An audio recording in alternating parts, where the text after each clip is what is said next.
शराब का पैसा पानी की तरह उड़ाया, चुनाव में पैसों का खूब इस्तेमाल किया। पहले ईमानदारी का चोला ओढ़ दिल्ली की कुर्सी हथियाई और उसके बाद घोटालों का ऐसा खेल शुरू कर दिया जिसमें पूरी पार्टी ही फंस गई। दरअसल हम बात कर रहे हैं दिल्ली के सीएम अरविंद केजरीवाल की। शराब नीति घोटाला केस में राउच एवेन्यू कोर्ट मुख्यमंत्री अरविंद केजरीवाल को जोर का झटका दिया और सारी तिकड़म धरी की धरी रह गई और न्यायिक हिरासत 3 जुलाई तक बढ़ा दी गई। केजरीवाल को वीडियो कॉन्फ्रेंसिंग के जरिए कोर्ट के सामने पेश किया गया, लेकिन अदालत में केजरीवाल ये कहते हुए बयान देने से इनकार कर दिया कि उनके वकील उनका पक्ष रखेंगे। इस मामले में एक अन्य आरोपी विनोद चौहान की भी न्यायिक हिरासत 3 जुलाई तक बढ़ा दी गई। विनोद चौहान पर गोवा चुनाव में 25 करोड़ रुपए पहुंचाने का आरोप है। कोर्ट ने संकेत दिया कि वो अरविंद केजरीवाल की नियमित जमानत को लेकर जल्द ही आदेश पारित कर सकता है। अदालत ने कहा कि अगर वो आदेश सुनाने की स्थिति में है तो इसे सुरक्षित नहीं करेगी। एसजी एसवी राजू ने कोर्ट में ईडी का पक्ष रखा। उन्होंने दलील दी कि इसमें कोई दो राय नहीं है कि दिल्ली शराब नीति घोटाला मामले में मनी लॉन्ड्रिंग का आरोप बनता है। कोर्ट मनी लॉन्ड्रिंग के आरोप को लेकर दायर चार्जशीट पर संज्ञान ले चुका है। हालांकि अदालत ने अभी केजरीवाल के खिलाफ चार्जशीट पर संज्ञान नहीं लिया है, लेकिन इसी मामले में बाकी आरोपियों के खिलाफ मनी लॉन्ड्रिंग की चार्जशीट पर कोर्ट संज्ञान ले चुका है। एएसजी राजू ने कहा कि मनी लॉन्ड्रिंग पर संज्ञान लेना ही ये दर्शाता है कि कोर्ट पहली नजर में इस बात को लेकर आश्वस्त है कि मनी लॉन्ड्रिंग का केस बनता है। इतना ही नहीं, पीएमएलए के सेक्शन 45 के तहत जमानत की दोहरी शर्तों का प्रावधान है। कोर्ट को जमानत देने से पहले यह देखना होगा कि क्या आरोपी इस कसौटी पर खरा उतरता है। इस केस में ईडी ने आम आदमी पार्टी को भी आरोपी बनाया है। एएसजी एसवी राजू ने कहा, सीबीआई जांच से पता चलता है कि अरविंद केजरीवाल ने 100 करोड़ रुपए की रिश्वत मांगी थी।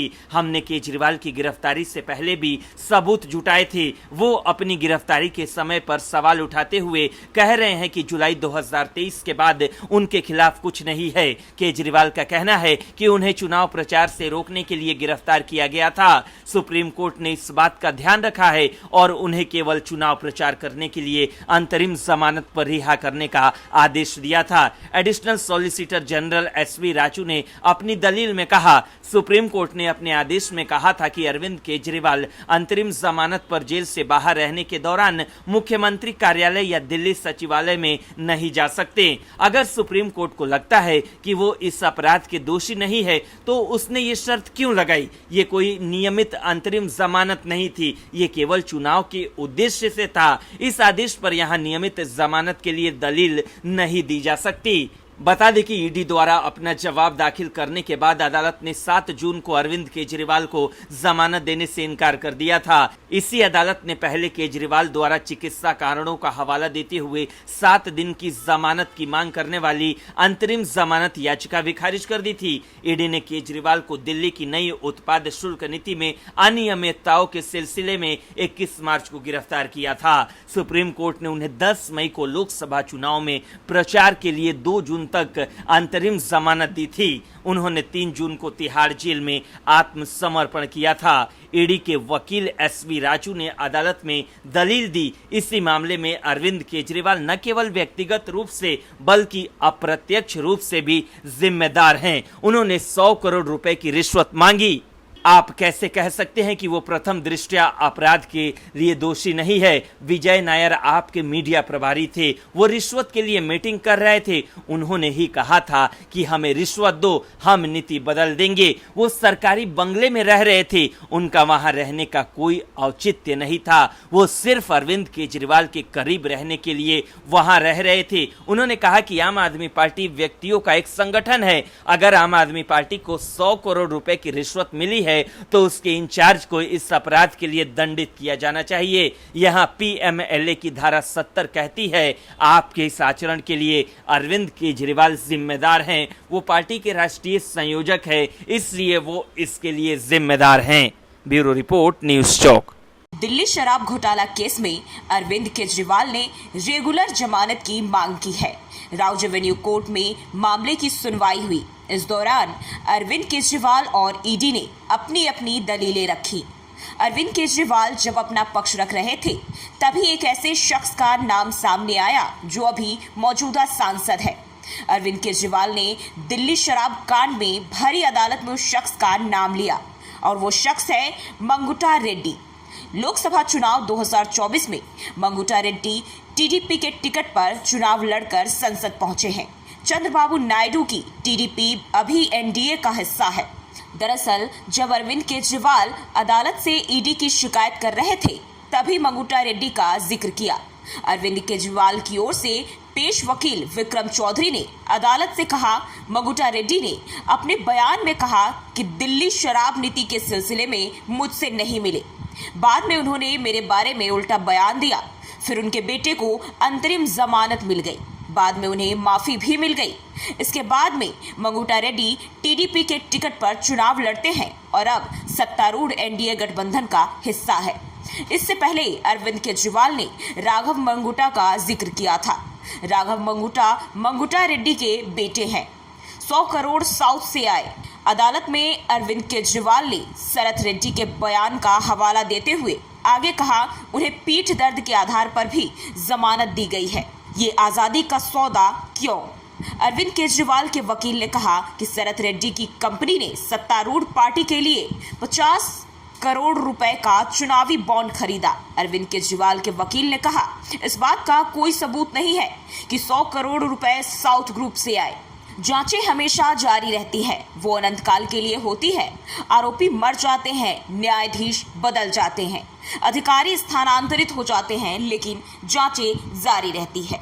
मंगुटा रेड्डी अभी टीडीपी से सांसद है। 2024 के लोकसभा चुनाव में वह टीडीपी के टिकट पर चुनाव जीते हैं। वह ओंगोल लोकसभा निर्वाचन क्षेत्र से 4 बार जीत का परचम लहरा चुके हैं। मंगुटा रेड्डी की गिनती आंध्र प्रदेश के बड़े नेताओं में होती है। उनके बेटे राघव मंगुटा दिल्ली शराब घोटाला में गिरफ्तार हो चुके हैं। केस में गवाह बनने के बाद उन्हें जमानत मिली थी। ईडी ने राघव मंगुटा पर आरोप लगाया था कि वो दिल्ली शराब घोटाला केस में साउथ ग्रुप का हिस्सा है। ये साउथ ग्रुप वही है जिसने आम आदमी पार्टी को कथित तौर पर 100 करोड़ रुपए की रिश्वत दी थी। हालांकि अरविंद केजरीवाल ने आज भी कहा कि इस बात का कोई सबूत नहीं है कि 100 करोड़ रुपए साउथ ग्रुप से आए। अरविंद केजरीवाल ने अदालत के सामने कहा कि ईडी का कहना है विजय नायर एक मंत्री को आवंटित आवास में रह रहे थे, इसलिए उनकी मुझ तक पहुंच थी। मेरा घर नजदीक था, एलजी का घर मेरे घर से ज्यादा नजदीक था। अब सवाल ये है कि जो मामला 1.5 साल तक चल रहा था, उस मामले में एक मौजूदा सीएम की गिरफ्तारी को कोर्ट कैसे देखेगा? कोर्ट को देखना चाहिए कि गिरफ्तारी कब हुई, जब चुनाव की घोषणा हुई। कृपया उन सबूतों को भी ध्यान में रखें जो मेरे खिलाफ है। वकील ने कहा कि केजरीवाल भी कई बीमारियों से पीड़ित है। मैं आज अंतरिम जमानत नहीं मांग रहा हूं, लेकिन उन बीमारियों पर विचार करें जिनसे वो पीड़ित हैं। दिल्ली में जल संकट बरकरार है। कई इलाकों के लोग बूंद बूंद पानी को मोहताज हैं। आलम यह है कि टैंकरों से पानी की आपूर्ति की जा रही है। लोग लंबी लंबी लाइनों में पानी लेने को लग रहे हैं। इस बीच मुद्दे पर राजनीति भी जारी है। बीजेपी और आम आदमी पार्टी में जुबानी जंग भी तेज होती जा रही है। जहां एक तरफ बीजेपी जगह जगह प्रदर्शन कर रही है, तो वहीं आम आदमी पार्टी की दिल्ली सरकार बीजेपी और हरियाणा सरकार पर आरोप मढ़ रही है। इस बीच दिल्ली के जल मंत्री आतिशी ने प्रधानमंत्री नरेंद्र मोदी को चिट्ठी लिखकर चेतावनी दे डाली है। उन्होंने कहा कि अगर समस्या का समाधान नहीं हुआ तो वो 21 जून से आमरण अनशन पर बैठेंगी। दिल्ली कैबिनेट मंत्री आतिशी ने कहा, दिल्ली को हरियाणा से यमुना में 613 MGD पानी मिलता है, लेकिन 18 जून को मात्र 513 MGD पानी मिल रहा है। दिल्ली में इस 100 MGD पानी की कमी से 28 लाख लोग प्रभावित हुए हैं। उन्होंने कहा, लोग बूंद बूंद पानी के लिए तरस रहे हैं। दिल्ली वालों के कष्ट की हर सीमा पार हो चुकी है। उन्होंने कहा कि 3 करोड़ की आबादी वाली दिल्ली को मात्र 1050 MGD, वहीं 3 करोड़ की आबादी वाले हरियाणा को 6500 MGD पानी मिलता है। वहीं हरियाणा के सीएम नायब सिंह सैनी ने कहा, हम दिल्ली को पानी दे रहे रहे हैं, लेकिन दिल्ली सरकार वहां जल वितरण प्रणाली को सुचारू नहीं कर पाई है। केजरीवाल की गलतियों के कारण दिल्ली के लोग परेशान हैं। इस बीच दिल्ली बीजेपी अध्यक्ष वीरेंद्र सचदेवा ने आतिशी पर पानी की चोरी और कालाबाजारी से ध्यान भटकाने के लिए नाटक करने का आरोप लगाया और कहा कि आप सरकार को उनकी निष्क्रियता के लिए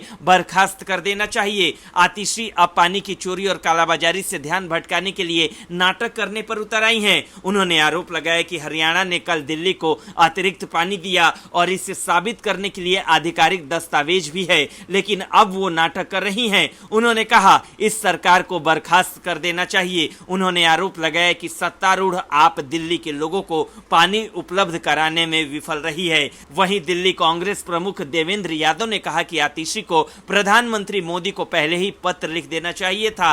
उन्होंने कहा कि दिल्ली सरकार को पानी की उपलब्धता और उसके वितरण को लेकर एक अच्छी योजना बनानी चाहिए थी। दिल्ली बीजेपी प्रमुख वीरेंद्र सचदेवा के नेतृत्व में आम आदमी पार्टी और दिल्ली जल बोर्ड के खिलाफ पानी की कमी को लेकर लगातार विरोध प्रदर्शन कर रहे हैं। पिछले एक सप्ताह से बीजेपी विभिन्न प्रदर्शनों का आयोजन कर रही है, जिसमें डीजेपी कार्यालयों के सामने मटके फोड़ने और जनता से जुड़े जैसी गतिविधियां शामिल हैं।